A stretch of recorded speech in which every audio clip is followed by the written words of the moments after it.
Olá, pessoal. Estamos começando mais um Pod Vibe, então. E hoje a gente tá com uma pessoa... Mano, o cara é fera. O cara é muito foda na arte da psicanálise. Como que é o nome dele? Leandro Santos! E aí, Lê? Bom, Tudo bem, Lê?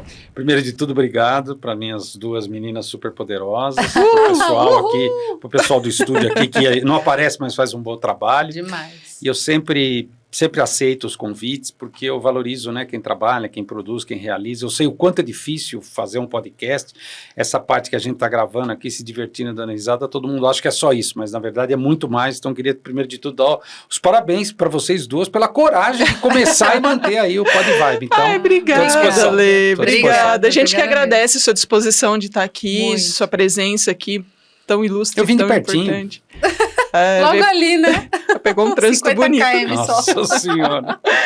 Ai, Olê, mas conta pra gente, você falei que você é fera, que você é foda, eu sei que você tem mestrado, doutorado, pós-doutorado. Conta pra gente um pouquinho de quem você é, como que você foi parar nesse meio, o que aconteceu. O foda, ele diz dos seus olhos, é você que está me vendo assim. Eu sou só um trabalhador dedicado, né? Eu, de fato, vim da área de psicologia, né? Eu sou formado em psicologia, eu mexia com outra coisa antes, fui fazer a faculdade de psicologia um pouco mais velho, e na faculdade de psicologia, uma das professoras me disse, poxa, por que você não vai fazer um mestrado na USP? Eu estudava lá em Santo André, num curso noturno, eu sou trabalhador, tenho calo na mão. Ela falou, e daí, você tem experiência. E aí, de fato, eu fazia umas intervenções já nas escolas públicas lá do ABC, e aí eu fui fazer o meu mestrado em psicologia escolar na USP, com a professora doutora Valquíria Grant, e eu fiz em psicanálise e educação. Nessa época, eu já tinha meu consultório, enfim, já estava trabalhando, estudando, e eu fazia supervisão com o Christian Dunker, hoje tão popular, né? Foi meu supervisor, e ele entrou na USP como docente. Eu disse, poxa, Cris, eu gostaria de fazer o doutorado com você. Ele falou, vamos embora, presta o exame lá, faz a burocracia. Eu disse, eu queria investigar sobre a clínica. Então, eu entrei na psicologia clínica, dentro de psicanálise, evidente, com o Christian, e eu fiz sobre as dificuldades do psicanalista. Não satisfeito, acabei o doutorado, queria estudar mais, tinha lido um monte de coisa, e o Christian disse, faça um pós-doutorado fora da sua instituição que você fez o doutorado, é de bom tom. E aí eu procurei pelo professor doutor Raul Albino Pacheco, estou insistindo no professor doutor, porque é só assim que você pode orientar alguém, e ele me recebeu na PUC na área de psicologia social. Eu pesquisei sobre a entrada de Lacan, a entrada do pensamento lacaniano no Brasil, as posições do psicanalista nessa história. E aí eu tentei entender, tentei teorizar, e acho que consegui, por que esse Brasil tão dividido, Brasil com Z, Brasil com S, atravessa tudo, até a psicanálise e principalmente a psicanálise lacaniana. Isso virou um pós-doc, isso depois virou um livro que inclusive esgotou a primeira edição, a gente está saindo com a segunda edição agora em breve, pela editora Zagodoni. Então, quando você me elogia, é pelos meus títulos, mas também pelo meu esforço, pelo meu percurso. Eu fiz o que eu acreditava ser o melhor naquele momento, mas nesses 27, quase 28 anos, eu sempre mantive a prática clínica na cidade de Santo André, onde eu resido, e na cidade de São Paulo, igualzinho, e mantenho até hoje. Eu, enfim, sou um fã da cidade de São Paulo, acho que vou até o fim dos meus dias nesses dois lugares. Então, nesses anos todos, eu sempre participei de entrevistas. Quando entrou essa coisa da internet, um monte de gente me convida, e eu sempre digo sim, vamos participar, e por isso que eu estou aqui hoje. Nossa, que legal. E de onde que veio essa sua paixão pela psicanálise? Já veio desde aí, desde o seu doutorado? Não, veio na graduação mesmo, porque quando a gente faz a faculdade de psicologia, a gente é apresentado a várias escolas de pensamento, etc. Eu já tinha feito análise, uma terapia orientada pela psicanálise antes da faculdade.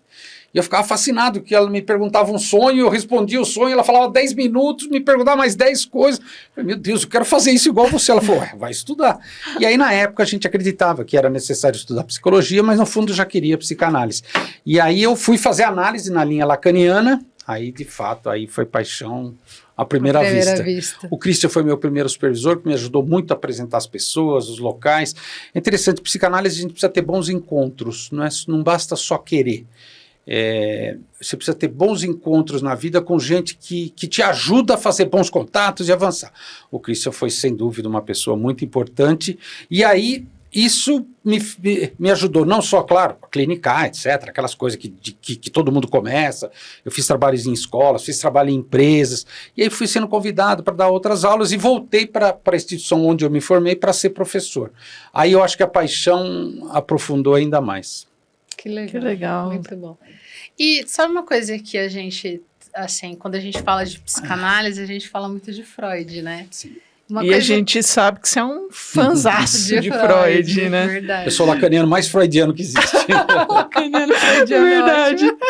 Verdade. E a gente queria saber, assim, na sua visão, qual que é a contribuição de Freud para a psicologia? Porque, assim, a gente sabe também que Freud, ou ele... É aquela coisa, né? 880. Ou ele é amado ou ele é odiado. 8,800. Exatamente. Fala um pouquinho pra gente, assim, na sua visão, qual que é a contribuição de Freud para a psicologia? Essa sua pergunta é muito importante, até porque eu também sou da área da psicologia, sou graduado em psicologia, como eu disse.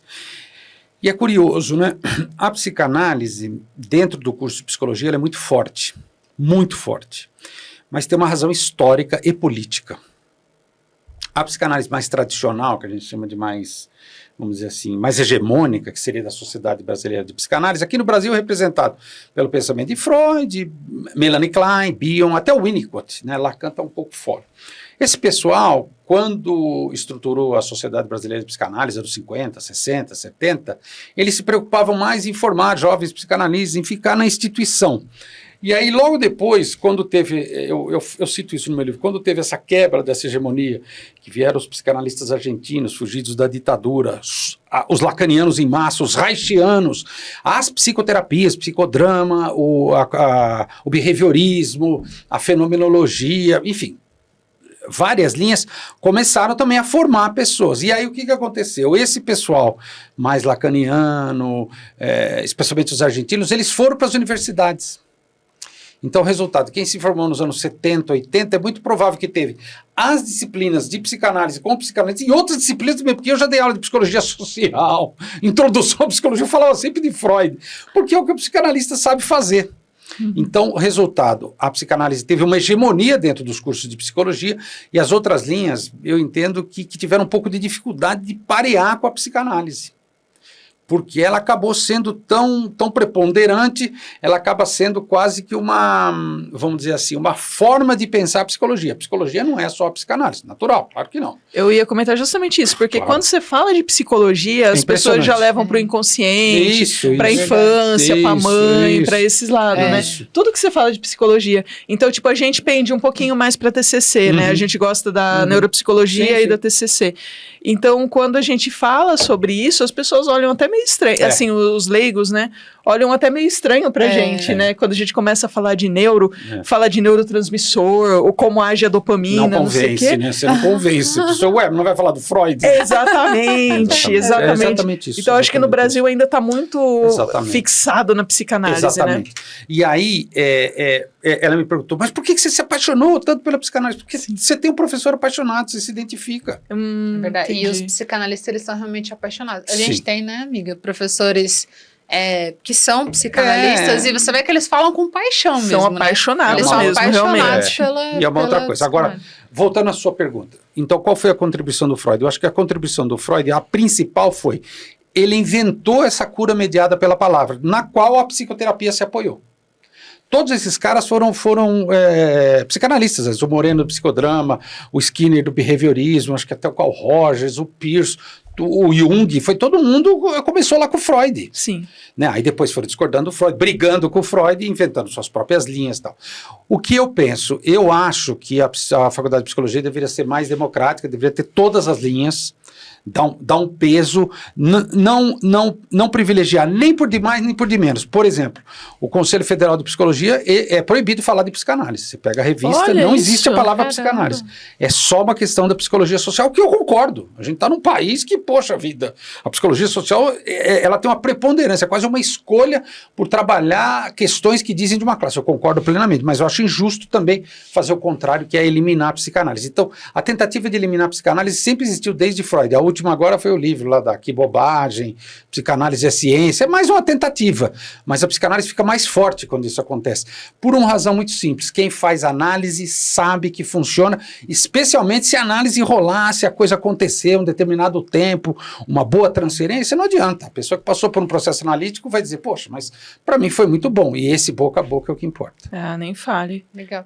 E você comentou da transferência. Sim. Explica pra gente um pouquinho o que é transferência e contra-transferência. Ótimo. Porque a gente ouve muito falar, mas assim, Beleza, na perfeito. prática, como que funciona isso numa sessão? Ó, vamos voltar um pouquinho no Freud.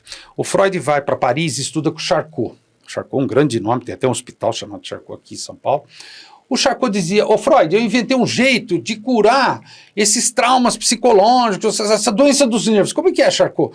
Eu hipnotizo a pessoa e falo assim, volta lá atrás, lembra o que aconteceu? Ah, aconteceu tal coisa. Então, aconteceu tal coisa, você não precisa ficar se lembrando disso. Você está curado. Quando eu fizer 3, você acorda. Aí a pessoa acorda, doutor Charcot, estou curado. Aí o Freud falou, epa... Você tá parecendo... Sabe onde Tem que eu alguma vi coisa isso? aí. Na série da Netflix. Isso, tem alguma coisa aí. Então o Freud fala... Maravilhoso. Freud era inteligente, o senhor né? Charcot, mas peraí, Charcot, não são todas as pessoas hipnotizáveis. E quem não é hipnotizável? Olha só. Aí o Freud começou a pensar que o hipnotizado coloca o hipnotizador numa posição especial. Isso é transferência. Olha só, que Tá. incrível. É você dar uma abertura pra pessoa. E aí qualquer Isso. coisa que ela fala, ai meu Deus, como ela é boa, ela sabe de tudo. É uma transferência. Ai, que loucura. É uma posição infantil. A criança faz isso, né? Você fala uma coisa pra criança, você fica maravilhada. É. Você sabia? Sério? É, Então a gente está na posição infantil frente a alguém. Olha só. O Charcot fica bravo e fala, Freud, você não gostou da teoria? Inventa uma. Coitado do Charcot, inventou, né? Se lascou. Charcot, se Se lascou. soubesse, perdeu a oportunidade de ficar quieto. E aí, resultado, o que o Freud falou? Não é sugestão, não é hipnose, tem alguma coisa na relação entre o médico e o paciente, tem uma expectativa favorável ao médico. E aí o Freud começa a sacar que isso ocorria em todas as relações. Ele diz, bom, o nome disso então é uma transferência para a pessoa do psicanalista de sentimentos afetuosos, pode ser amor ou ódio, não necessariamente só positivos, pode ser negativos, que diz de personagens que estão lá atrás na vida da pessoa. Olha só. Leandro, transferência acontece só com o psicanalista e paciente? Não, você quer ver o principal lugar? É muito mais fácil numa pré-escola. Uma professora chamada de tia, mãe, vó, e ela é a professora, ela é a Ana Clara. Olha. Ninguém chama ela de professora Ana Clara, nem de pro, tia, vó, mãe.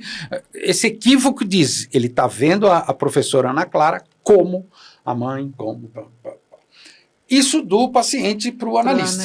Leandro, e será que pode acontecer do analista para o paciente? Pode, isso é a contra-transferência. Aí o Lacan falava que não existe contra-transferência, isso é contra a transferência. Porque se misturou coisa sua com a vida do paciente, com aquilo que o paciente fala. Você está pondo um paciente no lugar, sinal que você não fez análise suficiente. Então, para nós, psicanalistas, a gente tem que fazer análise muitos anos para a gente evitar se misturar com a pessoa.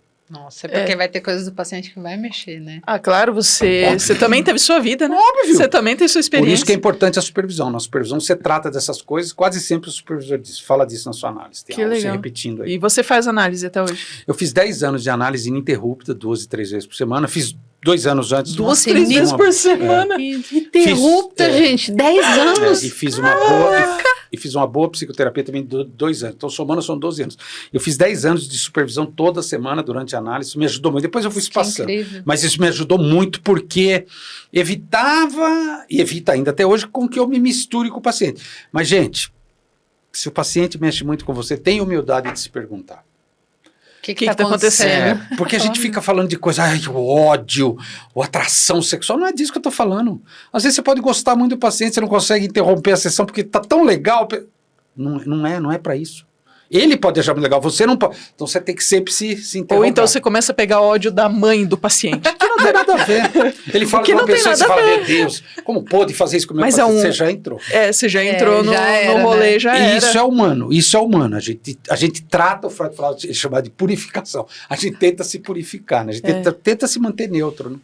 Caraca. É incrível. E a gente não...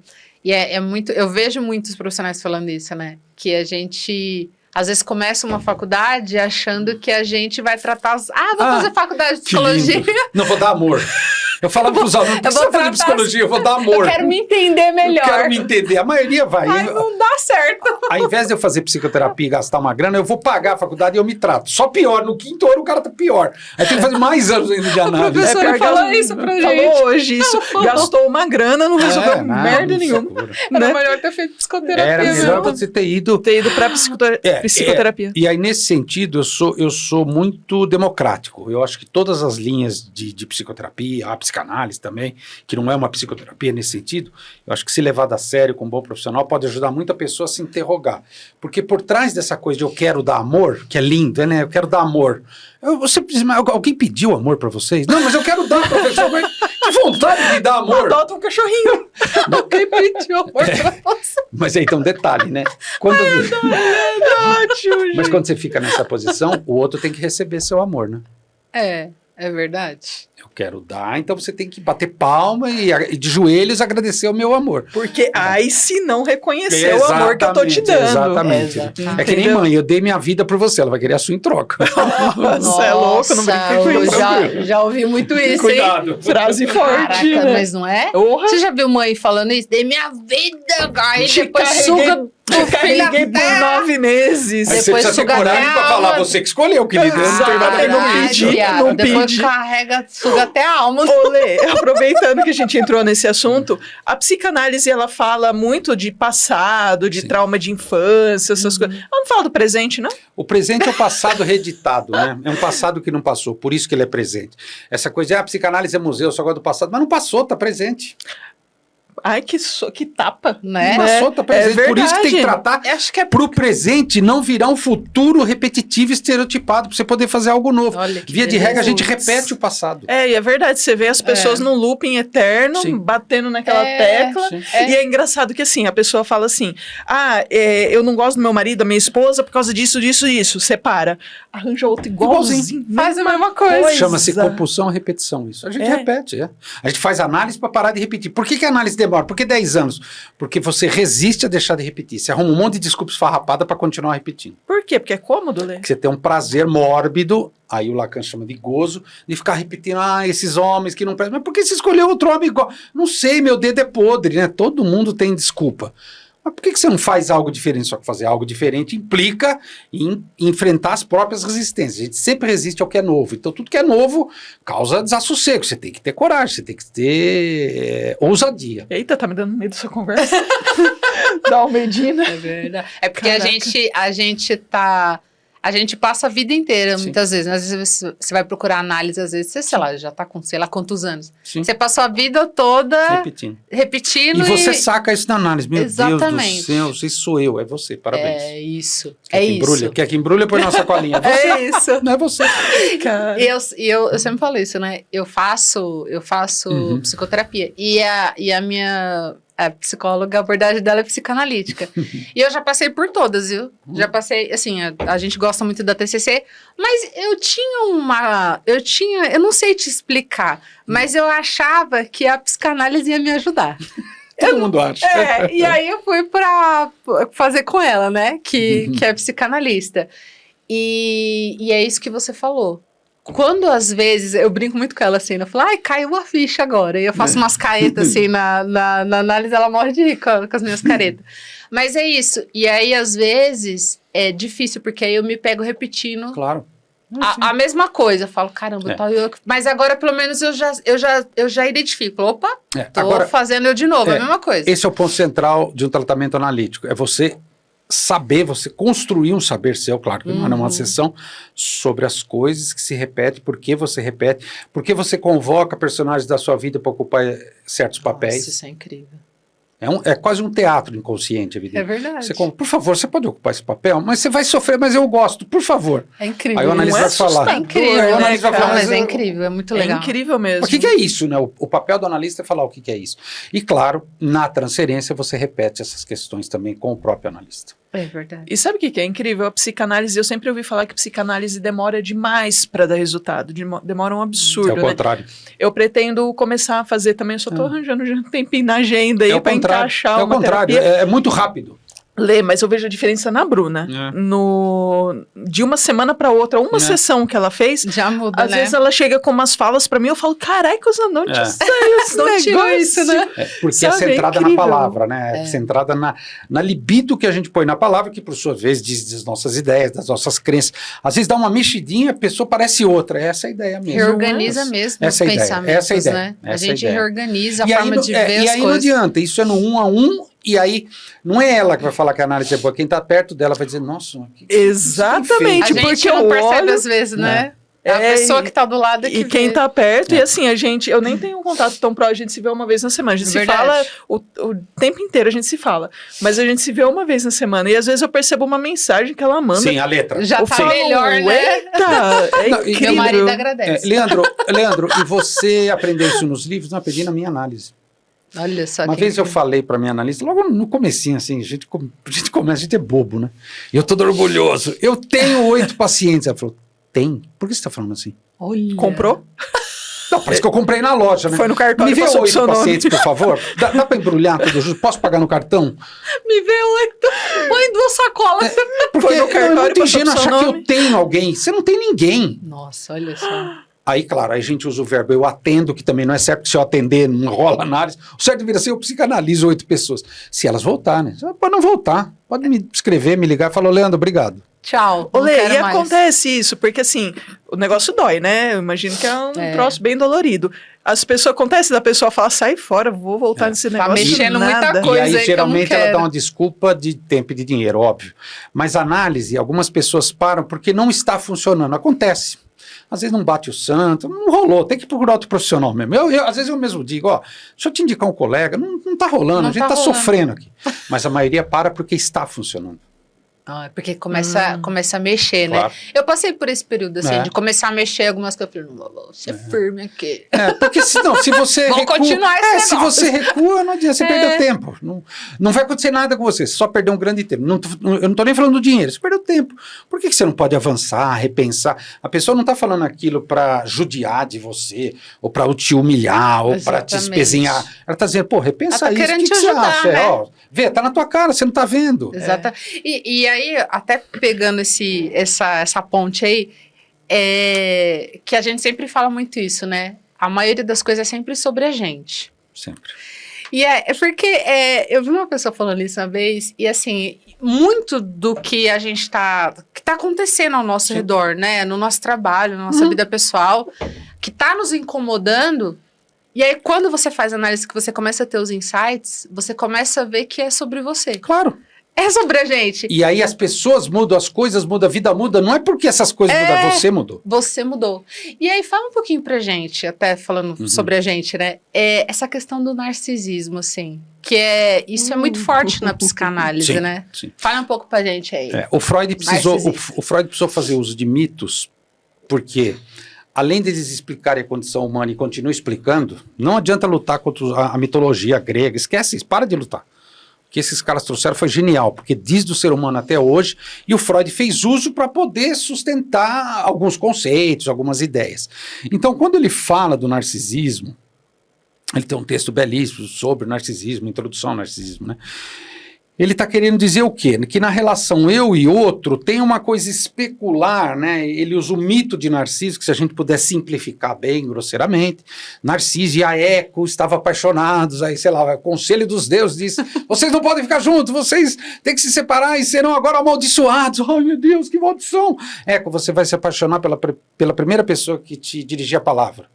E você, Narciso, você vai se apaixonar pela primeira pessoa que você enxergar na tua frente. Aí os dois saem chorando, vão, oh meu Deus, eu não posso. Aí Eco chega num penhasco que diz, eu quero meu amor, Narciso. Aí vinha Narciso. O Eco. E ela se apaixona e até hoje ela reside nos grandes espaços vazios. Você ouve a voz de Eco, né? Uau, essa eu nunca tinha Lindo, ouvido. né? E o Narciso, que é o mito clássico, todo mundo sabe, chorando pela Eco, não parava de chorar e corria, batia no chão, deuses malditos, eu quero meu amor. Aí ele chora tanto que ele tem sede, ele para na beira do lago, quando ele vai tomar água, ele se vê e tenta capturar aquela imagem, cai na água, se afoga e o lago segue, né, e nasce uma flor chamada Narciso. Narciso. Né? Então, tirando a eco agora, por que o ser humano tem a ver com essa cena? Narciso olhando para a água, se vendo refletido. O Freud fala da criança. Então a mãe se vê na criança e diz, meu Deus, como sou bela, como sou perfeita, como sou maravilhosa. E a criança vê nos olhos da mãe esse júbilo. Depois o Lacan vai chamar de estado de espelho, é bem legal. A gente faz isso muito com as crianças. É humano.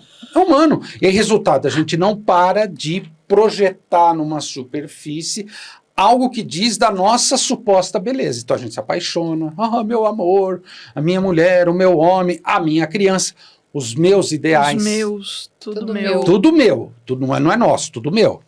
Então o resultado, o Freud fala, bom, então o narcisismo é uma questão humana de onde a gente põe a nossa energia, a nossa libido, e tecnicamente a gente chama de um objeto.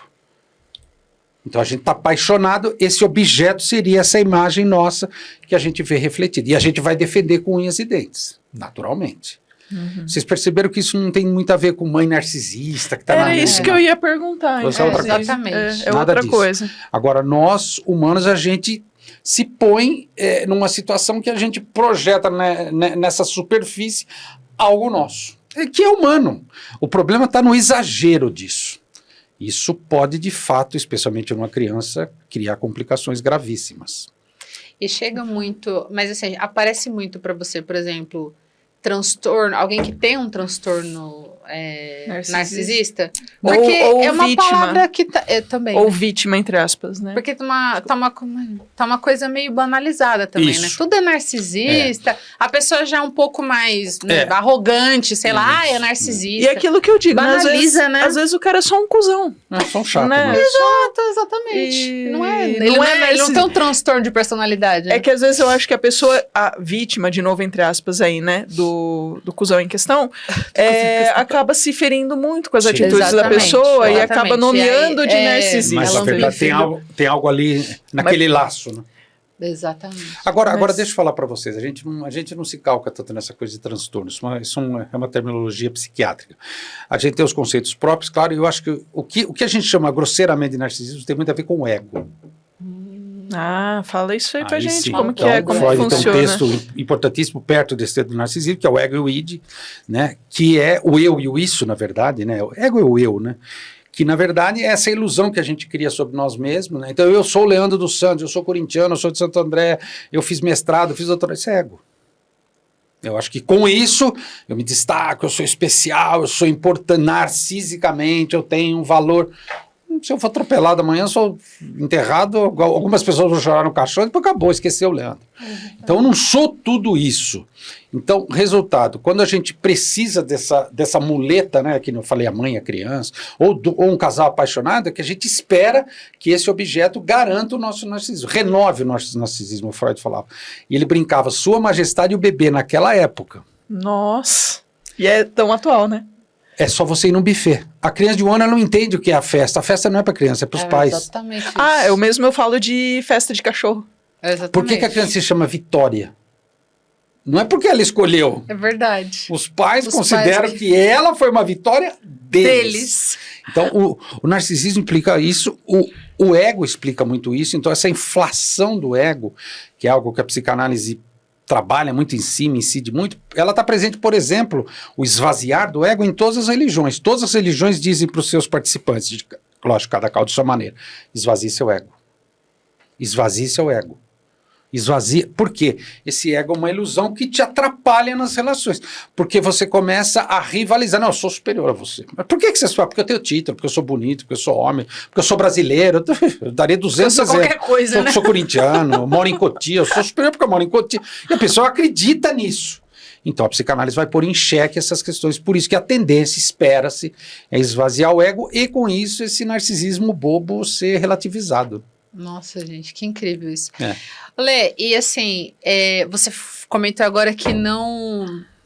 Para psicanálise, não, a gente não usa esses termos transtornos. Não. Por exemplo, se a pessoa... Mas aparece, por exemplo, uma pessoa, sei lá, eu vou usar o termo transtorno porque eu não sei como que é falado na psicanálise. Mas, por exemplo, chega uma pessoa com algum transtorno um transtorno de personalidade, que a gente ouve muito falar, né? Tem o narcisista, tem, por exemplo, uma pessoa que tem um transtorno de personalidade, borderline, Isso, enfim. Chega alguém com algum tipo de transtorno, que eu não sei como que é falado na psicanálise. Como que é tratado isso, então? Conta aí um pouquinho pra gente. Por exemplo, vamos pegar como exemplo o borderline, que é algo comum, por exemplo, na linha kleiniana, eles usam direto o termo borderline. Para Lacan, nem tanto. Então, o que seria para eles? Borderline, ele está na borda entre a neurose e a psicose.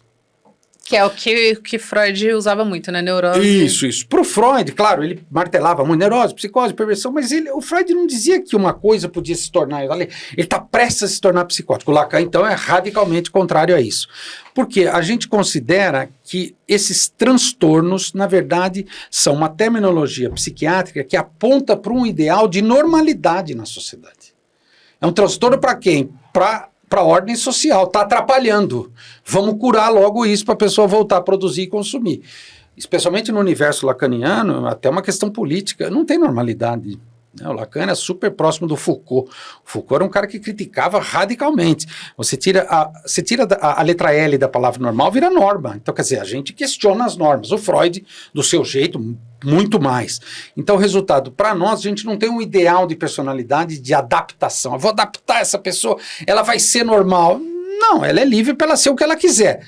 Numa análise, ela vai refletir se o jeito que ela funciona, se o jeito que ela está no mundo pode atrapalhar o laço com os outros, pode ajudar. Ela pode falar, não quero fazer laço com ninguém, quero ficar sozinha até morrer. Eu falo, bom, então tá bom, mas a vida é mais do que isso. Sim. Né? Então, resultado, quando a gente pensa em transtorno, a gente nunca pensa numa cura para o transtorno, porque a gente já questiona o termo transtorno de antemão.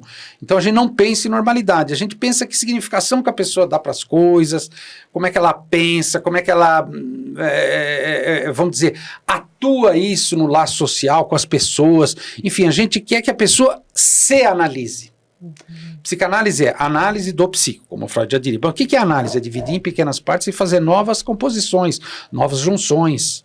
Então, o resultado é um processo lento porque você divide. Não é um processo de cura ou de adaptação, ou principalmente um processo de... o Canguilhem chamava a psicologia, né, quase de um policial do comportamento. Não tem um comportamento certo e errado para a gente.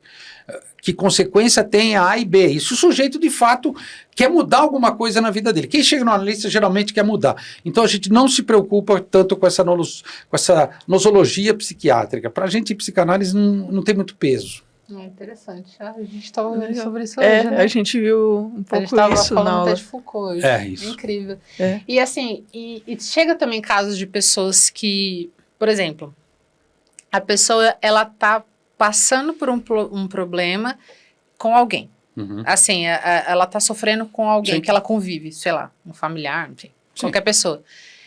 Chega muito isso pra você, essa queixa? Por exemplo, eu vim aqui procurar ajuda Todo mundo no porque começo. eu não tô mais aguentando, sei lá, minha irmã. Isso. Não tô mais aguentando conviver com meu pai. Não tô mais aguentando conviver com a minha mãe. Acontece muito isso? Acontece só em todos os casos, o restante não. Porque Só em todos. você chega lá se queixando do outro.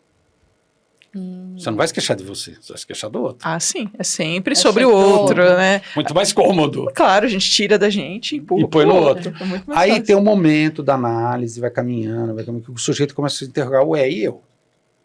Olha Será quem. que eu tenho alguma parcela de responsabilidade nisso?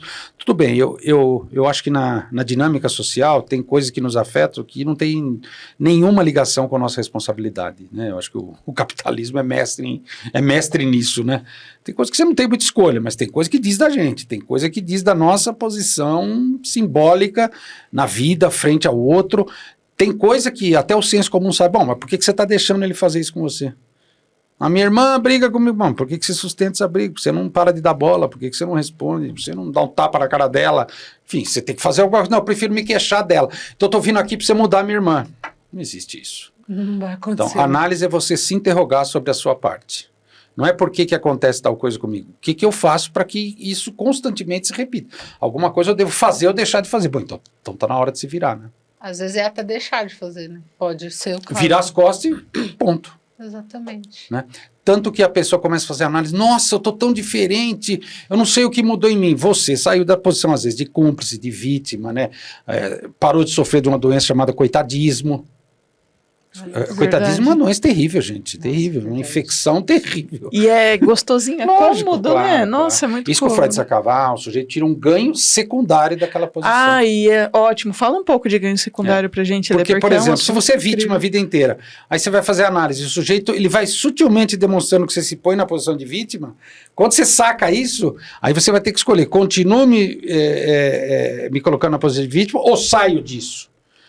Vai romper relações, vai afastar pessoas. Você vai se afastar de certas pessoas. Ah, Leandro, eu vou parar porque eu estou sem tempo e sem dinheiro. Isso.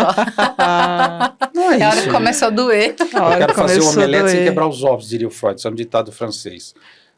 Você não faz omelete se você não quebra os ovos. Fazer análise é quebrar ovos. Fazer análise requer coragem, não adianta. Não tem jeito. Agora, eu fico na posição de vítima, de coitado, de cúmplice, de abusado, porque eu tenho um ganho secundário. Qual é esse ganho secundário? Ah, eu tenho a ilusão de que o outro ainda me ama e vai me amar. Olha Você só. tem certeza? Não, é melhor não mexer nisso. A pessoa para.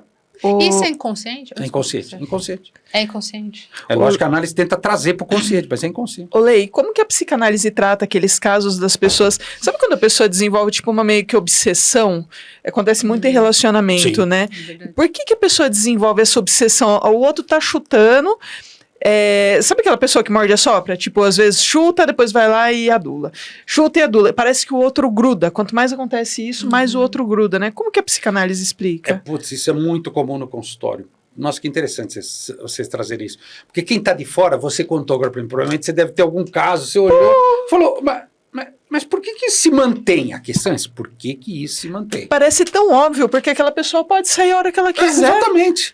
De novo, né? Exatamente. Alguma coisa mantém ligado esses dois, tanto um chutando, mordendo, soprando, quanto o outro também nessa posição subserviente.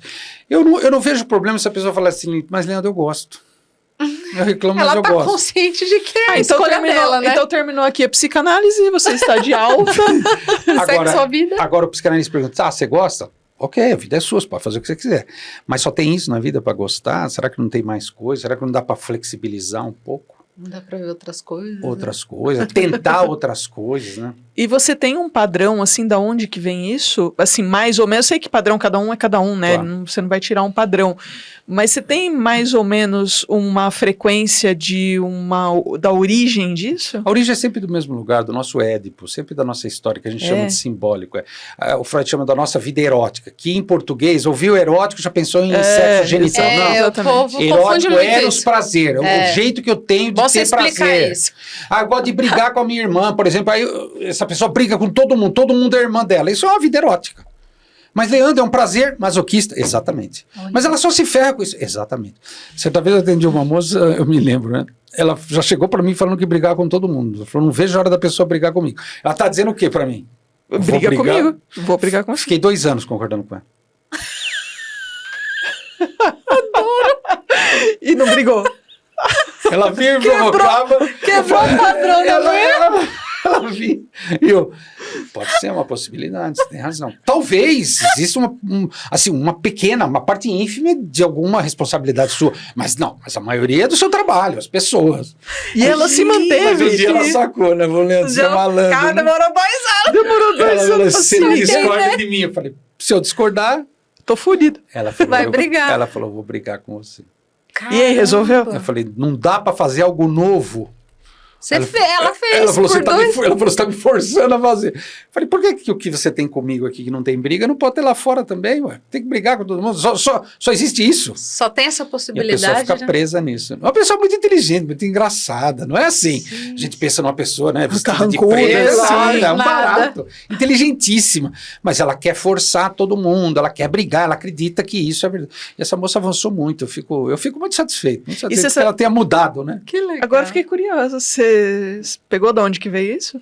Então, no caso dela, é umas questões bem infantis, né? O infantil em psicanálise não é o que a gente tem noção de infância, 5 anos de idade. O infantil é um modo de obtenção de prazer que a gente começa a treinar lá no Édipo.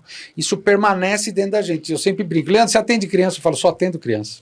É a fixação? Uau. É É. a famosa fixação Não que a atendo gente nenhum fala? adulto. Claro, porque na análise essa fixação vem à tona, né? Você parece criança. Exemplo. Primeira entrevista que eu fiz de análise, quando eu estava saindo assim, Eu sempre conto essa história. Eu falei, bom, então até terça-feira, então pela terça-feira, fechado. Eu falei, se eu pegar essa rua aqui, eu saio na Paulista, ela falou, compra um mapa. Imagina um homem de 30 anos, depois eu fiquei pensando, eu tenho 30 anos, dirijo para São Paulo desde os 20. Compra um mapa. Aí nunca mais falou nada. Comecei a análise. Mas eu não esqueci, né? Você não esquece, né? Como aguadinho. É que nem aqueles memes do coice do cavalo, né? O cara vai tirar. Pá! Aí tô lá, aí um dia eu fazia mestrado na USP, chegava sempre atrasado. Falei para ela, puxa, eu tô chegando sempre atrasado, eu não gosto, eu gosto de chegar no horário. Mas tô pegando um trânsito desgraçado na marginal. Ela falou, mas você tá vindo por onde? Ah, vim pro tal... Não. Entra pro teu caminho, no cemitério, ali você vem, tem uma avenida, ali você sai, você vai sair aqui atrás. Falei, a mesma mulher que há 2 anos atrás falou, compra um mapa. Depois, estudando psicanálise, ela nunca me explicou isso, não precisa. Eu tenho que saber, não é ela que tem que me explicar. Aí eu saquei, falei, peraí, posição A. Ridículo, um homem de 30 anos, que sabe muito bem que vai sair na Paulista, parecia um menininho de 4. Eu posso pegar meu Velotrol e ir pra Paulista? Velotrol! Aí ela falou, compra o mapa e sai com o seu Velotrol para conquistar o mundo. E esse segundo homem adulto, ele não tá pedindo para ser coitadinho, me ajude, me diga, porque eu tava realmente preocupado. Puxa, não tô sabendo chegar. Não era época de internet, não tinha o Waze. Hoje eu jogaria no Waze. Mas o que ela falou? Ou seja, na primeira estava demandando um amor de forma muito infantil, na segunda não, ela respondeu de outro lugar. Olha que isso. incrível. E você teve esse insight. Depois eu falei, caramba, aí eu comecei a me ligar, quanto esse primeiro Leandro ridículo, patético, deprimente, estava na minha vida. Quantas vezes eu já não tinha feito aquilo?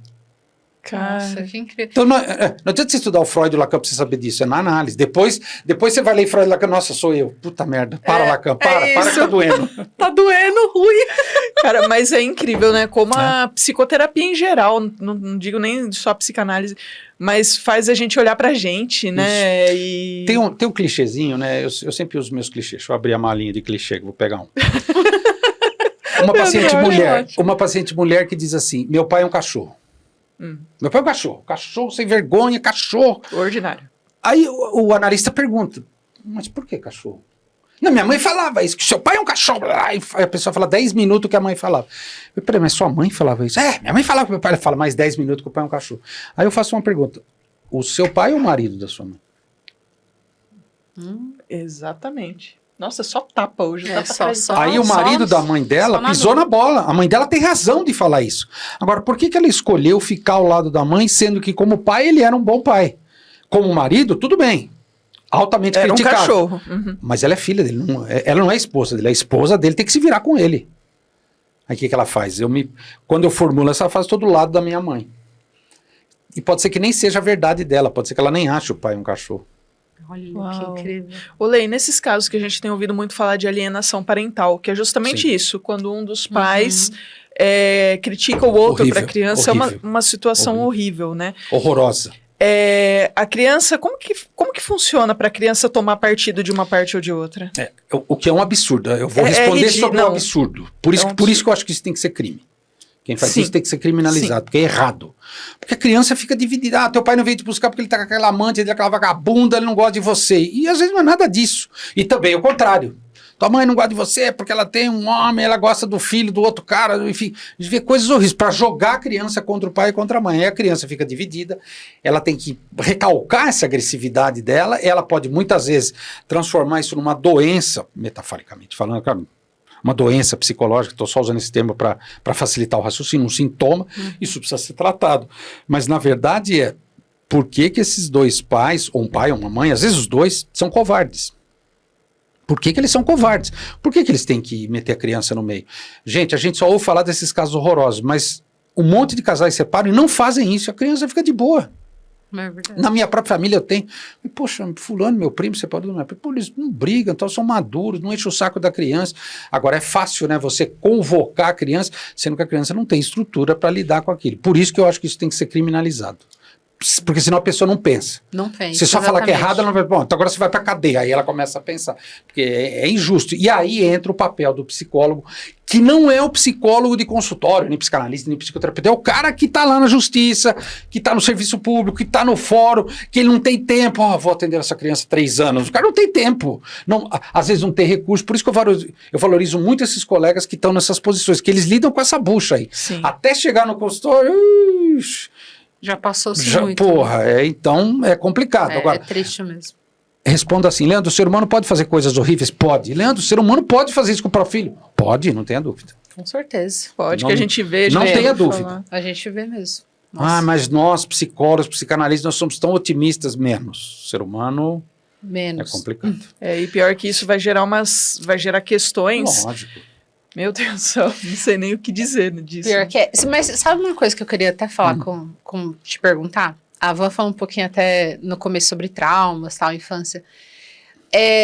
São 2 coisas que eu queria falar com você sobre, assim, talvez a psicanálise seja incompreendida. Vou falar uma agora, mas depois mais pra frente a gente fala de outra.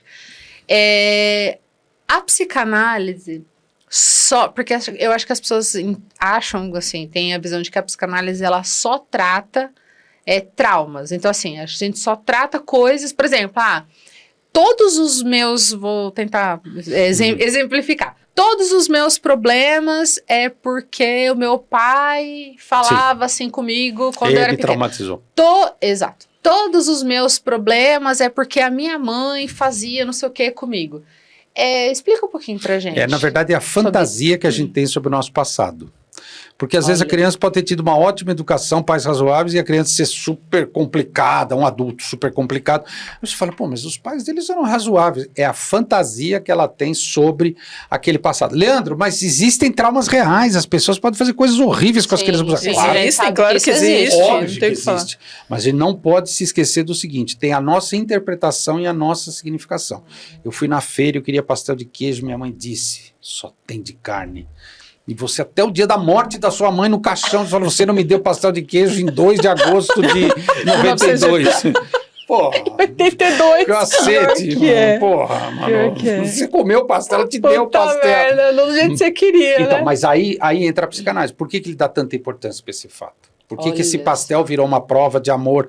Aí entra o narcisismo, etc. Aí volta, lá não é. Pode ser que pastel signifique uma outra coisa para ele. Então a gente nunca fala, isso é bobeira. Mas por quê? Me conta um pouco mais desse pastel. Pastel de queijo, agora eu quero saber. Vamos entender mais desse pastel. Entendeu? A gente vai Tudo tem um expandindo a significado, né? significação. Tudo tem uma inter-relação, que é a coisa da realização psíquica, que é a realidade psíquica que o Freud falava, né? Tudo que a gente aparentemente é banal, diz algo da gente, diz algo da nossa história que a gente precisa associar palavra com palavra. Depois o Lacan vai no significante, etc. Tô só falando do Freud aqui porque é o ponto de interesse. Eu vi você falando num podcast, por isso que eu perguntei até, que você falou assim, que você falou justamente isso, que é uma idealização, é uma fantasia. Por exemplo, se você pergunta para 2 irmãos, são Isso. 2 irmãos, aí você fala assim, aí um fala assim, minha mãe gosta mais do Joaquim. Aí você vai lá, você não viu o nome, né? Aí, enfim. Joaquim, aí você vai de quem lá sua mãe gosta Você mais? vai lá pro Joaquim e Do pergunta Pedro. se você gosta do Pedro. Oxe, minha mãe gosta do Pedro disparado. Tudo.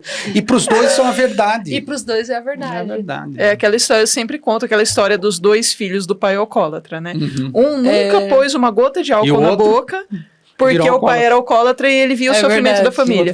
E E o outro virou alcoólatra em honra ao pai, né? Você é igual meu pai, que é a identificação. Pra honrar o pai. Tem muito isso também, né, Lê? De honrar sim. pai e mãe. É por isso que acontecem sempre as repetições, que às vezes a gente vê exatamente. casos de, tipo, aquela mulher que sempre tem o dedo podre, por Vou exemplo. sofrer no amor como minha mãe sofria com meu pai. Exatamente. Ou o contrário, vou ser feliz no amor para esfregar na cara da minha mãe como ela não soube ser feliz no amor. Ou seja, a mãe se lasca de Coitado, qualquer jeito, né? né? A mãe tá Exatamente. lascada, né? Então, mas vocês estão percebendo que que eu estou tentando mostrar, que não importa tanto o que aconteceu, é como a pessoa fez aquela interpretação na cabeça dela, virou uma crença, ela acredita nisso, e ela chega na análise e ela não quer mexer nisso, por favor, não vão mexer nisso. De novo é sobre mim, né? Não sobre o outro. É muito. Aí o ego, e aí é o que a gente chama de narcisismo. Ó. A libido está em mim, que é o ideal de eu e o eu ideal, né? O Freud, quando fez esse texto do ego, ele dizia, bom, tem o ego ideal, que é aquele que a gente gostaria de ser, e tem o ideal de eu, que é aquilo que eu acho que eu deveria ser. No fundo é a mesma coisa, não fico me cobrando para ser outra pessoa, enfim. E até se você vai perguntar, por exemplo, no caso, né? Você tem sei lá, um problema com o pai ou com a mãe. E aí, na sua cabeça, aquilo sempre aconteceu daquela forma. Isso, é a verdade. É a sua verdade. É a sua verdade. Só que aí, se você vai falar com a pessoa vai virar pra você e vai falar assim, nossa, mas eu não fazia isso. Nossa, mas louco. eu te tratava bem, eu fazia tudo. Porque na cabeça da pessoa, ela realmente dava o melhor dela, Sim, né? sim. E eu acho que Dei minha vida por você. dei minha vida por você. E eu acho que é isso que a análise faz. Sim. Eu tive alguns insights, assim, na terapia, foi muito bom. Porque aí você justamente, você sai dessa idealização, peraí, será que eu também não tô, né, tipo, assim, fantasiando algumas coisas, ou não, é a forma que você tá enxergando aquela situação. Mas aí, quando o psicanalista, né, o psicólogo, ele faz você ter aquele insight... Ele te mostra outros ângulos, né? Aí você olha aquela mesma situação... Aconteceu isso comigo. É? Aí eu olhei aquela mesma situação e nunca tinha olhado na perspectiva que ela me mostrou. Falei, que nem o carro, você tá dirigindo. Nunca tinha visto. Você pode olhar para trás, pelo espelhinho e pelo Exatamente. retrovisor. Os dois vão dizer do que tá atrás do carro, cada um vai mostrar uma coisa. E eu até me emocionei, assim, nessa sessão, porque... A forma como ela me mostrou, a mesma situação que a vida toda eu via de outro jeito, Isso. falei, uau, dependendo, que é isso? E dependendo da maneira como você viu naquele momento, você nunca mais vê da maneira anterior. Não consigo. Não. Depois que ela me falou isso, eu não consigo mais olhar pra do jeito, não é. Parece que realmente... Eu fiz uma analogia com ela, né? Eu falei assim, parece que minha cabeça, quando eu fui procurar psicoterapia, né, com ansiedade lá em cima e tal, parece que tem uma nuvem negra na cabeça. E aí, aos poucos, vai dissipando, assim, o meu sabe? objetivo... Vai clareando. Um dos meus objetivos, quando eu fiz o podcast lá, Rádio Freud, é tentar falar de psicanálise, que nem a gente está falando aqui, para que mais pessoas pudessem ter acesso. E, claro, cada um do seu jeito, procurar um analista, aí é da pessoa. Mas entender que tem um tratamento e, para tratar, a gente precisa dessa teoria sustentando as nossas intervenções. Porque, por exemplo, quando um analista faz uma pergunta assim, ô Bruno, mas e para você naquele dia? Mas o que você sentiu? O que você achou? Sei lá, o que você pensou? Parece perguntas bestas, que qualquer tia Cleide faria, mas o analista, ele não faz de graça a pergunta. Exatamente. Tudo tem né? Por que a Bruna pensou isso? Por que ela recortou assim? Por que ela significou assim? Será que isso tem relação com outra cena da vida dela? O analista, ele não para de trabalhar. Nossa, o analista é um trabalhador que não dá para enrolar. Não dá, né? Eu vou enrolar hoje, impossível. Olê, fala um pouquinho pra gente dos mecanismos de defesa. Tá. Assim, a gente queria que você falasse, mas dando exemplo, assim, porque a gente conhece os mecanismos, claro. Mas assim, seria legal a gente até, se você te lembrar de algum exemplo real ou conseguir dar um exemplo pra gente, sei lá, mecanismo de defesa tal, acontece isso. Quem escreveu muito sobre mecanismo de defesa foi a Ana Freud, a filha do Freud. Ela tem até um livro. O Lacan é um pouco crítico e tal, mas eu acho legal saber disso, até porque é interessante saber para ver se depois você concorda ou discorda. Eu acho interessante. O ego, então, é uma ilusão que a gente constrói, né, a partir do nome próprio, porque eu sou Leandro dos Santos. Alguém deu esse nome para mim, não fui eu que saí do útero da minha mãe e falou, por favor, vamos no cartório registrar meu nome. Não. Ela falou, você é Leandro. Eu falei, mãe, por que você me chama de Leandro? Como é que ela falou? Uma fotonovela Tava da dupla espanhola. Não, eu sou mais velho que ele, né? Eu falei, nossa, mãe, eu achei que era mais dobre. Não, foi uma foto, acho que é fotonovela que se chamava. Fotonovela. Imagina, você tem 58 anos. Eu achei lindo, Leandro. Significa homem-leão. Andro é... Olha que legal. Homem e lê de leão, legal, né? Bonito, né? Isso é o ego, tá vendo? Agora eu sou melhor. É o ego. Você O ego engana. Você vê que ele até deu uma estufada. Assim. Aí, resultado, o ego, essa ilusão, essa bobeira, só que aí tem um detalhe, né? O ego, ele é meio como um escudo que a gente põe na frente para enfrentar o mundo, só que o mundo dá porrada, né? Então o ego precisa se defender. Então tudo aquilo que ataca o ego se defende. A Ana Freud cita alguns exemplos que eu acho que tem fundamento, que eu acho que a gente confirma no cotidiano. O primeiro é a projeção, né? Eu projeto no outro aquilo que eu não suporto em mim. Isso dói demais quando você ouve isso. Você começa a pensar todas as pessoas que você critica. Você vai no centro de Umbanda e fala, eu vou fazer uma entrevista lá com o caboclo velho, lá, o preto velho. Faz de fio, você está carregado de inveja. Toma um banho de sal grosso, você está carregado de inveja. O cara chega em casa e fala para a mulher dele, onde está o sal grosso? Mas por quê? O caboclo falou que eu estou carregado de inveja. Ele acha que é de inveja? Dos outros. E não é. Ele que tá cheio de inveja Ele que tá invejando. Se o caboclo falar, você tá carregado de inveja porque você é um invejoso de merda, o centro esvazia no outro dia, não vai mais ninguém. O que aconteceu? O caboclo tá sozinho lá, ninguém quer mais falar com o caboclo. Que é mais fácil, dele é o melhor. é mais fácil você se achar invejado. E isso infla o ego, né? Porque, nossa, eu sou tão bom que as pessoas me invejam. O adesivo do Né? cara, a inveja é uma merda. No trabalho dele, ele tem uma planta, comigo ninguém pode. Porque ele acredita que ele é o... Fodão. Ele é o invejado. Ele é o acredita. invejado, Então eu projeto nos outros aquilo que eu não suporto em mim. Eu não deixo ninguém falar. Eu fico puto da vida quando eu vejo alguém que não me deixa falar. Mas por que te irrita tanto? Irritou em você... E, aliás, algo do outro. Irritou em você, é algo seu. Pode pesquisar aí. Então, esse é o primeiro. A negação, essa é a mais óbvia, né? Você chega para o alcoólatra, ele nunca vai falar que ele é alcoólatra. Ele fala, não, bebo socialmente, você tá louca? O que é isso? A racionalização. A racionalização, eu gosto de dar exemplo de quem gasta demais e quem gasta de menos. Você já ouviu? Tem a pessoa que gasta demais e falou, pô, gasta menos, você tá arrebentando seu cartão de crédito. Mas eu trabalho, eu tenho direito. Como é que eu falo assim? Eu sou um sofredor porque ninguém me entende. Depois eu pago esses juros, né? E o mão de vaca? Pô, você só poupa, usa um pouco não, o futuro, eu vou morrer, eu vou passar fome.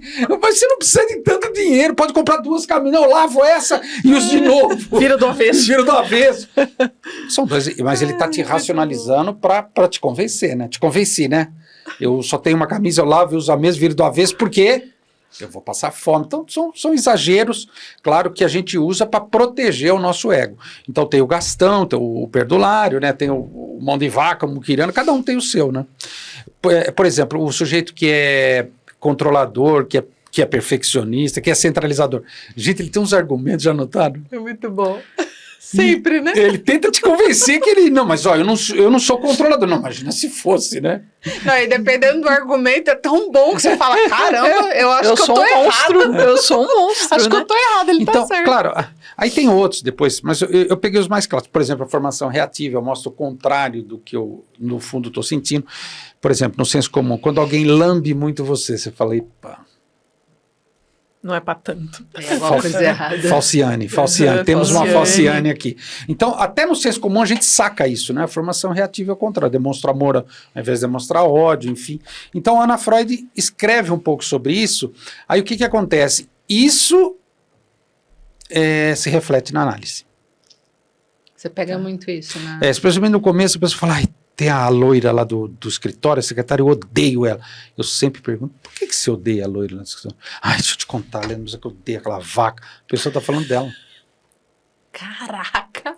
A hora Você que a pessoa percebe. se liga disso. Você percebe. Às vezes depois de Aí um ela tempo... para de fazer análise. Vai embora, volta às vezes depois de um tempo, eu te lembro alguém? Aí a pessoa... Ô, Leandro, não sou eu. Eu falei, não, por favor, nem me passou pela cabeça. Quem tá falando isso é você, eu não falei nada. Eu levo na brincadeira para facilitar, mas é óbvio, né? Então, o que acontece? Quando a gente começa a fazer análise, a gente para de se defender tanto, para de investir tanta defesa, aí começa a rir de si mesmo. É isso. Uma vez eu falei pra minha sobre analista, isso. ela quieta ouvindo, eu falei, tá que pariu, você tem que ganhar bem mesmo, né? Falou, tô tentando te convencer, faz meia hora de alguém que nem eu acredito mais. Eu falei, ainda bem, voltamos semana que vem. Eu acredito mais. Mas é patético, você começa a falar, meu Deus, eu sou esse ser patético, né? Você fica tentando convencer o mundo que você está menos, solta isso, mas solta, abre a mão, solta. Porque o neurótico, ele chega no consultório tentando controlar tudo, tentando saber de tudo, e a vida não é isso, né? A vida não... E é isso que enche o copo, né? Que transborda. E atrapalha as relações com as pessoas. Você vira um chato, uma mala sem alça. Ô, Lê, você falou de formação reativa. Bateu uma curiosidade aqui, mas só curiosidade mesmo, né? Esse negócio. Só. Tem nada a ver comigo. Não, tem uma pessoa lá que eu sempre tem uma conheço. pessoa. Sabe a Ângela? É, a Ângela lá do. Eu queria ver o negócio. Muito bom. Só pra eu ver o negócio aqui. Como que funciona? Como que é a formação reativa? Tipo, você agir, você trata com amor uma coisa que você odeia? Como E que vice-versa isso aí? também. Geralmente você transforma em inverso o que é pulsional para mostrar ao mundo. Sou a falciane por quê? Você não convence ninguém. Gente, o nosso inconsciente só a gente não vê. Tá estampado na testa. Todo mundo vê, menos isso. Você acha que é só você que vê, ao contrário. É. Então, resultado, quando a gente é muito hipócrita, muito cínico, muito canalha, tá todo mundo vendo, menos você. Agora, por que você é hipócrita, cínico e canalha e não diz a real mesmo? Porque tem um cálculo, não, pera, mas se eu disser a real, vou perder o amor do outro, não, então eu vou, tá ótimo, tal. Também, É um auto-engano, se né? você acha que não tá ótimo, também não precisa destruir do outro. Puxa, eu não gostei tanto, acho que podemos... ou você fez tal coisa pra mim, pô, isso não foi legal, você não precisa bater na pessoa, né? Porque, puta, de novo, o neurótico, ele quer, eu vou acertar, eu vou vencer o outro. Não, se trata disso. Seja autêntico, diga real, né? Diga o que de fato você está pensando. Então, o Freud chamava a análise, o tratamento da análise de um amor à verdade, um exercício de amor à verdade. A sua verdade. Então, o analista, ele não pode, eu vou agradar o paciente. Não tem essa. Não tem essa. Tem que bater de frente de vez em quando. Porque se você agradar, não tem análise. E também não é ser clínica dos maus tratos. Toda hora eu vou bater, se dizer desagradar. Claro. Não é isso. Mas a gente, às vezes, tem que dar umas diretas. Ó, pensa nisso. Será? Eita. Tem que ser assertivo, A Ângela né? vai ficar... Tem que ser chateada direto. com essa conversa. Ela vai ficar chateada. Vai ficar Mas chateada. é incrível isso. Mas e esse lance que você falou do... Muito legal, né? Do inconsciente.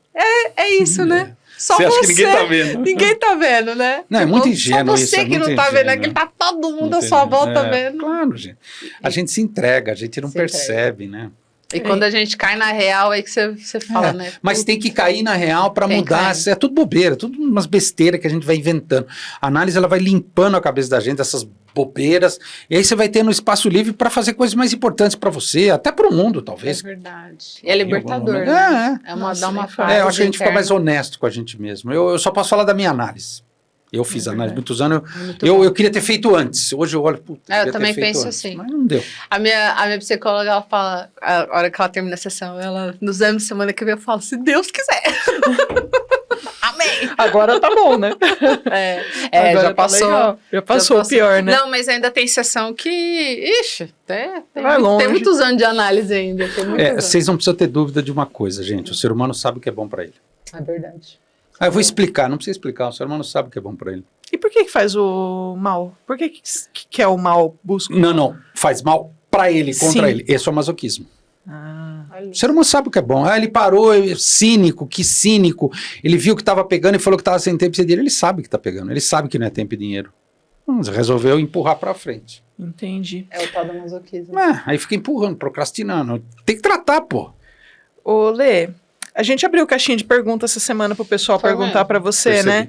Aí eu fiquei muito curiosa aqui que uma pessoa perguntou, e me bateu uma curiosidade também. O que podemos concluir com base em nossos sonhos? Pergunta Boa. da Poli. Boa, excelente pergunta. Top. O Freud, em 1900, ele publica um grande livro, um clássico chamado A Interpretação dos Sonhos. Não é a interpretação de sonhos. Olha que interessante. Interpretação de sonhos são esses manuais que você vê na banca de Isso jornal. que eu ia falar Pode do comprar. João Bidu. Uhum. Pode comprar do João Bidu. Eu comprei esse um do João Bidu, R$30. Fiquei Deu certo. Falei, deixa eu ver o que Super o João certo. Bidu fala. Uhum. Olha Não é como isso. a desinformação Não é isso. foda, né? A interpretação dos sonhos é porque os sonhos interpretam o sonhador. Ah, Então, os sonhos, eles são, grosseiramente falando, um roteiro no qual você escreveu o roteiro, é o ator principal, é o ator coadjuvante, é o iluminador, é o diretor, é o bilheteiro, é o cara do som, você é tudo isso. cara pipoca. O cara da pipoca, você é tudo isso. Agora, como que eu sou tudo isso, Leandro? Se eu só vejo um Leandro lá, tem um monstro correndo atrás de mim, adivinha quem é o monstro? Eu não vou te dar dica, não vou ajudar, hein? tem uma mocinha, tá? Adivinha quem é a mocinha? É sempre a gente. Olha isso. Mas eu sonhei com a minha mãe, claro, tem sua mãe, óbvio, mas peraí, mas que mãe é essa que está no seu sonho? É muito mais um personagem interior seu que disse de você. Então, na verdade, o que a gente pode concluir sobre o sonho? Essa pergunta é muito legal. Não é uma conclusão, claro, matemática, 2 mais 2 é igual a 4, o sonho não é isso, mas o sonho ele nos ajuda a saber de algo que é muito importante, que é a nossa verdade. O Freud dizia, eu estava lendo uma conferência ontem dele para fazer o meu podcast, ele fala assim, o sonho é uma tentativa de uma realização de um desejo insatisfeito. Nós somos puros desejos insatisfeitos porque a gente não consegue fazer tudo que a gente quer. Hoje eu queria chegar 1h30 aqui, eu cheguei 2h10. Faz parte. Isso é da vida, vamos começar 2h10, fazer o quê? Vai sonhar com um relógio gigante. Mas eu vou sonhar com alguma coisa relacionada a isso. Com certeza. Ah, Leandro falou que ia chegar 1h30, chega 2h10. Então quer dizer, tem uma verdade, pode ser que vocês duas estejam no sonho. É verdade.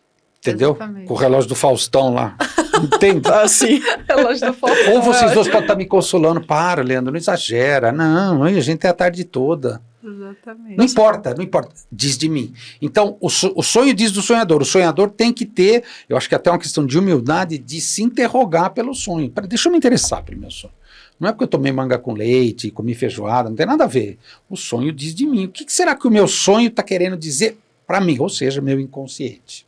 Nossa, Uau. incrível. E olha que engraçado, eu contei pra Bruno hoje de manhã essa história, né? Essa semana eu deixei meu carro pra lavar. E eu sou extremamente ciumenta com o meu carro, né? E eu tenho um esquema que eu deixo o carro no lavacar e eles me devolvem à tarde, né? Então, eu conheço o dono do lavacar, então eu vou lá, pego ele me deixa no trabalho e volta com o meu carro. Passei lá, o dono não tava lá. Pronto. Aí foi um dos meninos... Já era. Já lascou tudo. Um dos meninos do lavacar que foi comigo levar o meu carro. Eu fui no caminho, eu falei, puta merda, mas esse menino vai voltar dirigindo meu carro. Já vai bater o carro. Vai capotar no mínimo. Não, voltei. Falei, esse menino será que ele vai zoar meu carro? O que será, né? Voltei pro trabalho meio encanada com isso, né?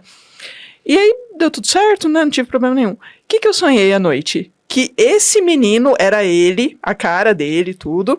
Ele vinha me pedir meu carro emprestado para um feriado. Era quinta, sexta, sábado e domingo. E eu dei a chave na mão dele. Meu Deus do céu. Eu acordei, eu tava puta. Mas eu tava puta comigo de ter emprestado o carro pra ele. Puta que legal. É muito louco, né? Porque eu não queria aquilo, não queria ter deixado o carro com ele. No sonho você deixa. No sonho eu Que deixei. é surpreendente, né? Então, esse menino, no sonho, claro, é o menino mesmo do Lava Rápido, evidente, mas tem a ver com o personagem que é você, no A fundo. casca era ele, Claro, né? claro, é simbólico, o sentido exatamente, do isso. personagem. E só era quem pode muito saber eu. é você. Mas por que você deu? Como assim? Você não daria? Mas será que esses diz de outra cena? E a gente precisaria avançar. Não, mas aí seu. tem que avançar. Mas foi muito louco que eu acordei à noite, depois eu ri, porque eu falei, olha que engraçado. Mas o mais importante é, você não disse isso é bobagem. Você falou, pô, isso é importante, deixa eu pensar nisso. É, legal. claro. Deixa eu ler mais uma aqui. Vamos lá. O Johnny falou, ele perguntou, depois de entrar em contato com a psicanálise por tanto tempo, acha que se tornou alguém mais feliz? Que boa pergunta, Muito bom, né? Ó, Johnny, de novo, só posso falar por mim e da minha análise. Eu queria ter feito análise antes, quando criança. Eu teria tido uma vida completamente diferente. A felicidade, o Freud fala que é um projeto individual no mal-estar na civilização. Cada um tem que achar sua bem-aventurança. Individual não é o mesmo que individualista. Individualista é uma coisa que eu acho que não tem nada a ver com felicidade. Agora, o projeto é individual, não adianta, né? Eu gostei muito de ter feito análise, arrumei um sentido para a minha vida, arrumei uma profissão que eu amo, gostaria de ter começado antes, mas não deu, né? Ofereci isso para minha filha, faz análise desde criança, eu vejo a diferença, eu vejo o quanto é positivo para ela. Eu acho que a felicidade é um caminho individual de cada um tem que tentar achar o seu. Eu acho que esse tesouro que o Freud deixou para a humanidade, né, após a morte dele, chamado psicanálise, ajuda a gente a ficar mais forte para buscar a nossa felicidade, e repito, que é individual. Lindo, muito bom. Incrível. E mais uma pergunta, né, que é deixar a mais polêmica pro final. Você acha que a psicanálise, porque hoje a gente vê outras linhas, Sim. E a gente fala muito no embasamento científico. Você acha que a psicanálise, ela é incompreendida muitas vezes porque as pessoas falam muito, né? Mas a psicanálise não se baseia na evidência. A psicanálise é mais uma questão para as pessoas que não entendem, né? É uma questão de acreditar que aquilo vai dar certo. Fala um pouquinho pra gente. Defende aí a psicanálise. Você está dizendo, a psicanálise não é ciência, a psicanálise não é ciência positivista. Não adianta tentar encaixar a psicanálise no modelo positivista de ciência, que não vai encaixar nunca. E eu acho que tem uma má intenção das pessoas que ficam tendo um prazer em dizer isso. Eu gostaria de escutar as pessoas. Por que você fica repetindo isso? Por que você dá tanta ênfase para isso? Ao mesmo tempo, tem um outro pessoal, aí tem muita pesquisa, né, não de ciência positivista, mas de outros modos de produção de conhecimento.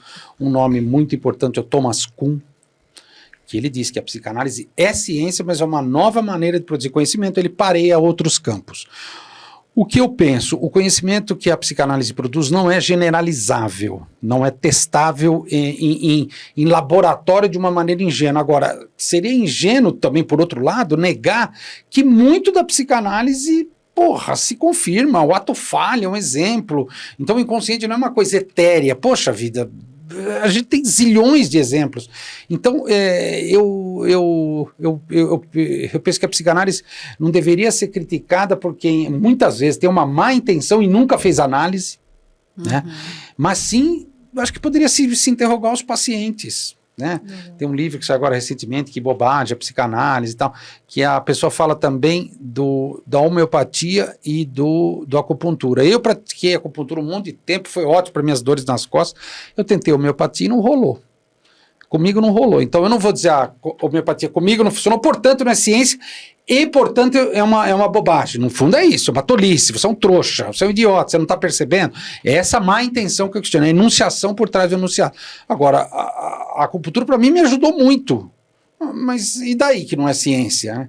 A medicina tentou corporativamente, né, a medicina é muito corporativista, ela tentou pegar a acupuntura para ela. Eu acho que se tivesse pego, aí a acupuntura seria ciência. Ah, sim, sem dúvida. Né? A homeopatia também está dentro da medicina, mas como contraria os interesses dos laboratórios farmacêuticos, é melhor, então, criticar, destruir.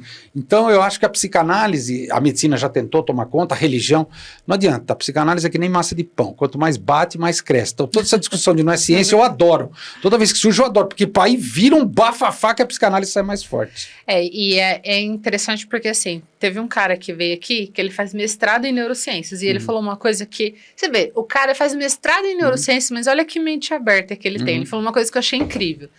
Ele falou assim, a gente tem que tomar cuidado, eu sempre falo isso também dos exageros, né? A gente tem que sempre tomar cuidado com os excessos em tudo, Sim. Porque ele falou assim, se não, por exemplo, se eu entrar nessa da ciência, tudo tem que ser provado, ele falou, eu não entro nesse estúdio aqui sem o laudo do bombeiro, do arquiteto, como que eu sei que esse teto não vai cair na minha cabeça? Agora, isso é um raciocínio religioso. Olha só. É o Porque assim, é o dogmático. E ele falou muito isso é isso ciência. também. Está dizendo, essa é minha religião é verdadeira. E as outras? As outras não são. As outras não são religião, as outras são do demônio. Mas como do demônio? Não, por favor, só. É um raciocínio religioso. Esse raciocínio religioso está mais presente na vida da gente do que a gente imagina. Olha só. Também pode vir um psicanalista aqui e falar de um jeito que você vai falar, puxa, isso também é um raciocínio religioso. Eu perguntaria para os pacientes, como é que foi para você, o que você acha? Funcionou, te ajudou? Eu acho que as pessoas são muito gratas, é muita gente trabalhando sério. Com certeza. Sim. E se não fosse, é assim, né? Eu sou exemplo vivo disso. Eu acho que tem bastante... Eu acho que existe um preconceito, uma desinformação. E as pessoas falam muitas vezes do que elas não conhecem, né? Sim. Às vezes, assim, as pessoas criticam muito, mas nunca fez uma análise, nunca deitou no divã. Né? Nunca deitou num divã, nunca tentou se aprofundar no tema. E se a psicanálise não tivesse contribuição, as pessoas não melhorariam, né? Fazendo análise. Então, acho que E a pessoa muda a vida. Nossa, bom, e aí eu sou exemplo vivo disso. É incrível. Queria ter feito análise antes, sem dúvida. Você fica menos inibido, você fica mais livre de você mesmo, dos seus próprios grilhões, uma coisa mágica. É incrível. Freud inventou uma coisa maior do que ele, acho que ele não se deu conta, foi além dele. E Freud era um cara super inteligente, né? E muito Freud ligado era à ciência. Médico, muitas pessoas não sabem disso. E né? muito ligado à ciência. Freud se interrogava sobre a ciência. Ixi. E você vê os insights que Freud teve aquele tempo, né? Sem nada. Vindo sem nada. Só ele e o paciente. É fácil hoje a gente pensar em algumas coisas com tecnologia, com o Google e com a internet. Ele não tinha Mas isso. imagina um cara, né? sei lá, em 1890, exatamente. O cara estava teorizando. Pensar nas coisas que ele pensava. Eu acho que ele abriu caminho para muita coisa, né? Agora, eu acho também o seguinte, quando a gente vê essas discussões bobas, eu acho também que a gente não pode jogar gasolina no fogo. Joga água no fogo e deixa apagar, deixa para lá. Tá, legal, valeu. Porque não é sério. Porque eu acho que se tivesse uma discussão séria sobre... não só sobre a psicanálise, sobre muitas coisas, talvez pudesse fazer as coisas crescerem, inclusive a psicanálise. Exato. E assim, a ciência não é estática, né? A ciência está mudando todos os dias. De repente, exatamente. hoje não é reconhecida pela ciência, amanhã a gente não sabe, né? Sim, gente? sim. Para quem quer se aprofundar no tema, tem algum livro que você indica? Para a galera que quer ler um pouco mais sobre a psicanálise, quer entender um pouco melhor? Eu indicaria a obra do Freud, óbvio, que hoje é facílimo de comprar na internet, é acessível, inclusive. Freud morre em 1939, então em 2009 a obra ficou gratuita. A partir de 2010 todo mundo pode traduzir Freud, tem Companhia das Letras, Autêntica, a própria Imago, que é a primeira. Ler Freud, eu diria para quem começar a ler as 5 lições de psicanálise, as conferências introdutórias e as novas conferências introdutórias. Isso já é legal, já começa. Os textos autobiográficos dele, História do Movimento Psicanalítico, Estudo Autobiográfico, e os 5 textos sobre social. Isso eu acho muito importante, que é o Mal-Estar na Civilização, Psicologia das Massas e Análise do Eu, Moisés e o Monoteísmo, Futuro de uma Ilusão e Totem e Tabu. Que aí você consegue pensar a psicanálise mais ampla. Como o sujeito já comprou a obra, depois ele vai ter prazer em ler mais coisas. As biografias, tudo que ele achar de biografia do Freud eu acho legal. E hoje em dia os vídeos, né? Tudo que o sujeito puder assistir, no meu podcast lá, Rádio Freud, eu só falo de Freud, um monte de coisa interessante, um monte de... Gente, é muita possibilidade, né? Você tem livro também, você comentou? Tenho, Fala do seu livro pra gente. Rapidamente, a entrada... que fala da entrada do pensamento lacaniano no Brasil, né? Então, é um livro sobre história da psicanálise com foco nos anos 70. Por quê? Quando Lacan chega no Brasil, ele chega com uma aura de intelectualidade, uma aura meio elitista, que eu, nesses tantos anos, eu nunca entendi por que eu ouvia Lacan e me sentia burro. Nossa, mas eu sou tão burro, né? Aí vinha um francês, ele falava, eu não estou entendendo nada, esse cara deve ser muito bom, né? Eu comecei a ficar indignado com isso. E aí eu fui pesquisar. Peraí, como que se deu a entrada do pensamento lacaniano no Brasil? Eu tive que voltar um pouco para trás. A psicanálise antes do Lacan era a psicanálise grosso modo médica. Até porque a psicologia nasce, acho que em 66, 62, alguma coisa do tipo. Mas isso é uma psicanálise médica, né, que era a Sociedade Brasileira de Psicanálise, e os caras não queriam dividir com ninguém. Então, você é médico, então você não pode trabalhar aqui, né? E os caras se aliavam, não todos, evidente, mas se aliaram à ditadura no Brasil. Então, era uma psicanálise de direita. Quando chegou os lacanianos, era um pessoal jovem, de esquerda, contra a ditadura, né? E aí, resultado, né? Antes, a pergunta era, você é médica? Eu não sou, Leandro, então você não pode ser psicanalista. Quando entra o Lacan, bom, acabou esse problema, né? Você é intelectual? Não. Você tem formação? Vai ter que estudar muito, hein? Então, resultado, você é culta? Não, então não pode ser lacaniana. Aí que eu centrei meu interesse. Mas o que acontece no Brasil que você tem uma barreira de dinheiro ou uma barreira cultural? Aí eu achei um sujeito chamado Pierre Bourdieu, que é um sociólogo francês, que ele explica que a gente tem os capitais que nos permitem ter mobilidade social. O capital de relações, você conhecer pessoas, etc. Que é o capital social, né? O capital financeiro, meu pai tem 3 McDonald's. Quando ele morrer, eu sou herdeiro de 3 McDonald's. A tendência é você ter uma vida tranquila. E capital cultural. Olha só. Aí está o X da questão, que é o acesso a um conjunto de bens simbólicos, de bens culturais, educacionais. A estética está muito ligada ao capital cultural. Quer ver um exemplo? Onde eu fui fazer um exame de vista, no oftalmologista. Sentei num lugar grande, tinha as meninas, a secretária. A hora que chegou a médica, abri a porta e falei, ela é médica.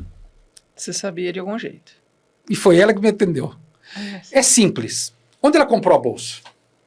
A bolsa da médica. Numa loja do shopping em Santo André. Por que a menina da recepção não vai naquela loja do shopping? Eu não tenho dinheiro. O cabelo da médica, R$500 naquele cabelo. Fácil. Cabelo de rica.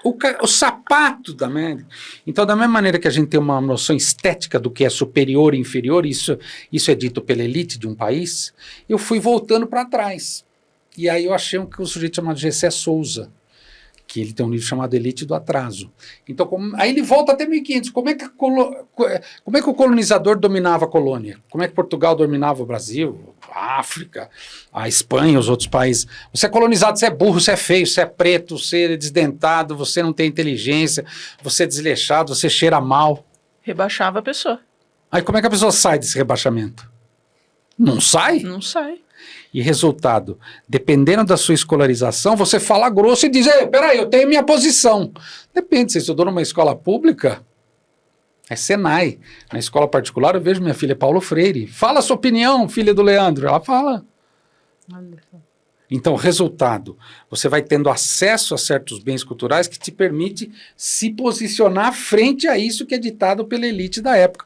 No caso aqui, São Paulo, Lacan entrou pela USP.